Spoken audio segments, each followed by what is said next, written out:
if I'm going to go, just 2 quick points. The first is our condolences. Condolences on behalf of myself, my family, the government, and great people of Anambra to extend our condolences to the family. Ndonu.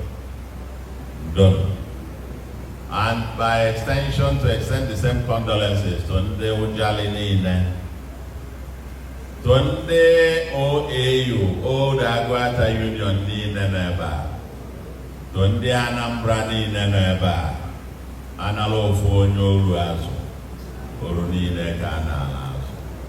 Ifemel the family, Ifemel Nde Ujali, Ifemel Nde OAU I Jakome.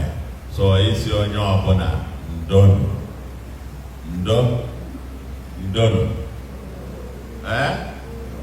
Nọ na anụkwa?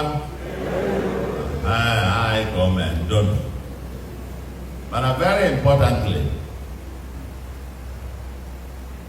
ka anyị na-asị nna anyị, nwanne anyị nwoke ya na nke ọma. I think the message is very simple. Unfortunately, he got his biography, he got for his times and so on. By 86, he had Oracle, UNN. Then we were still students, basically. As undergraduate, I've gone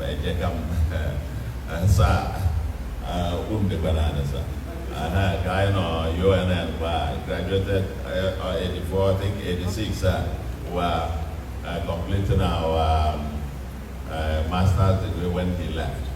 Our paths didn't cross until even after he served as NEC chairman.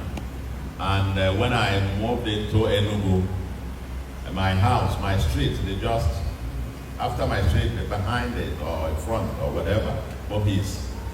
And I was shown his place. I went to his place either 2000 or 2001. Met him, introduced myself, I felicitated with him on Nubutonye Anambra, Nubutonye Igbo, Nubutonye Nigeria, where Sibai Eba no Jali where Pota. So we've come to mourn him. But I think the best funeral, the best way to mourn him is to be the best of Humphrey Nwosu in us. Let us all be the best of Humphrey Nwosu in what? In us. Also as commissioner for local government, and as you could see, he went around communities. They don't see many disputes in many communities. Up here? On this note, Kanji Agwando Jale, now that Humphrey, Professor Nwosu, the peacemaker, who went about different communities making peace when he was commissioner, is dead. May we use it as a point of contact, no Jale, to restore lasting peace, no Jale. No, I don't even know. So now we are mourning him. But I want to say, I come and I am a panese. When you got a when you will teach, recognize Romonyanka, recognize Adeselo Pulo. I don't even know. May be more than this. But if you truly want Professor Nwosu, Ndo Jale make peace, because he was a harbinger of peace in various communities. Ben Kenyama Ujale cannot be having even at death. So let us all resolve. They know the parties to this.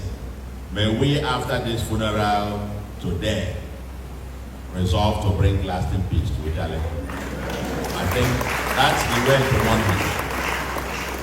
Second, I say he lived a life that we should all be proud of.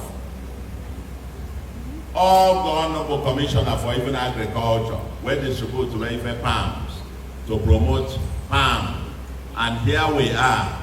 So far, this administration, in 2 years plus, we've distributed about 2.2 million palm and coconut seedlings.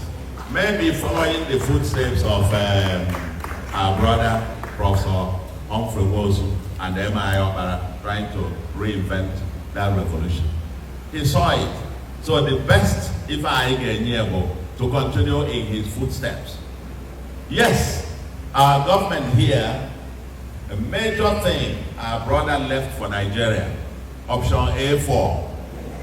Okay? Yes. In fact, elections are in government, communities, from community to community. Elections are everywhere, town unions or whatever. Once you bring in the government, we deploy option A4, courtesy of well, that's the way to live out. Like I said, let us live out the best of what he stood for. In Chanine, everybody has a role to play. Everybody has a role to play in engineering that new country. That new country that our bishop, you know, if you listen to our bishop every day, every time we listen to you, my Lord Bishop, you go home. Oh, you know why I take the note. When I said there was a country, there is a country. So I take the note. And that day we go, so you go. I even tell me, I think I go there yesterday. But normally stands that in here. Also, every little thing that goes wrong, we start to blame the government. Without knowing that we are part of the government. Let's help Nigeria. So Nigeria won't die. In other words, there is not us versus them. Like you also said, my Lord, if we learn nothing more key, the man didn't put drug, even in the Panota Christmas.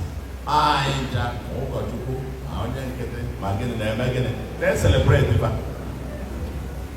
If the church today, the church makes a rule, no one will take go to but crime will go down by 90%.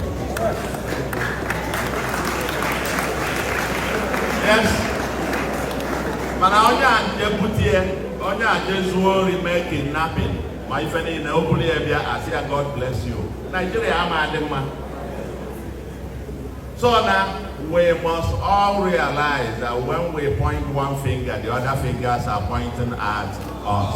Now all of us, everybody, when we rose up in Anambra, because maybe school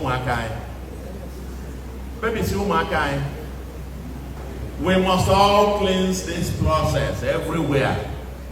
I want to believe fantastic gentlemen and ladies, very well trained professionals.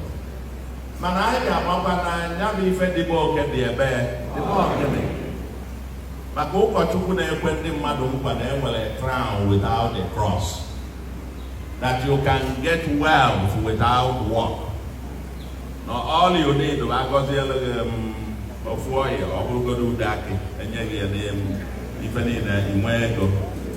also even maybe obodo.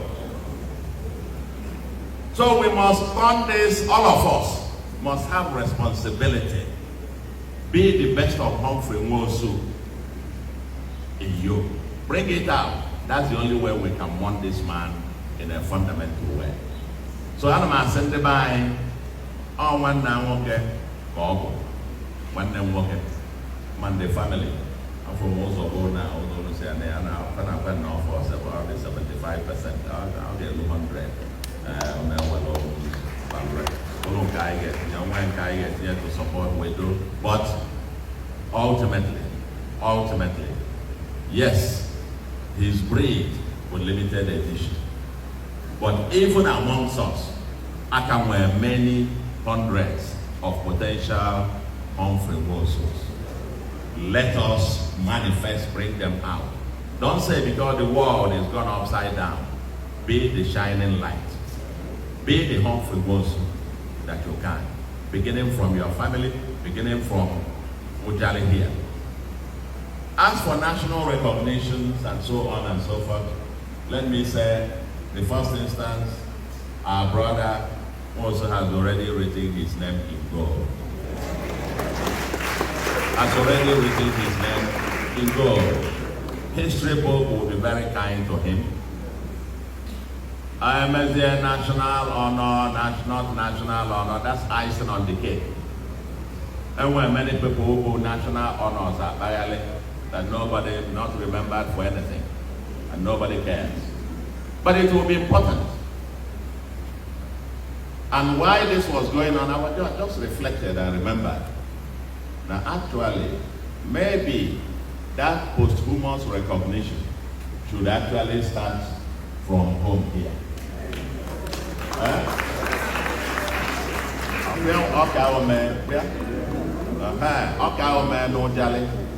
Mana OAUI Amasanka for the equal and the PGs. Mayor never. Because I just reflected. Now OAUI 45 communities make up these 3 local governments. No matter on them, why talk any go recognition as OAU. The first person, Bo Ide Idagwata Norumba, Bo elects Ekweme of blessed memory. He's late. The second person, as you know, then Idagwata Norumba, for my humble self. Okay? So, but I need to recognize the Marodeka late professor. It just struck me here while we were here now. Oh, really? That's actually a great omission why he was alive. Was here many years, it's not too late. But at the national level, yes, I believe that with all the facts now out, and with him having conducted that election that is adjudged to be one of the freest and most transparent, that he deserves a recognition. But let me say this, the way to get it, the way that this thing works, is not something that the people have to pay back. I didn't wait here by you achieve little. All so can so get away sort even or when even said no. So we'll take that message, and I am addressing the president here, and I'm sure he will take the message to the president and speak to him in a language that meets with logic, argument, and the force, that evidence that this man deserves to be recognized. Somebody has to make the case, and we won't make the case, like I said, by everybody will ignore you. Or I'm not one, and I got there who need whatever, minister never, former yours sincerely, Idol, governor, we'll get on, and when we meet the president, we'll get this thing sorted out and make the case that our late brother, Humphrey Nwosu, deserves a national recognition for his contribution. I think that is the way we go about it. I want to thank all of you and to say, you didn't have your far and wide, safe journey.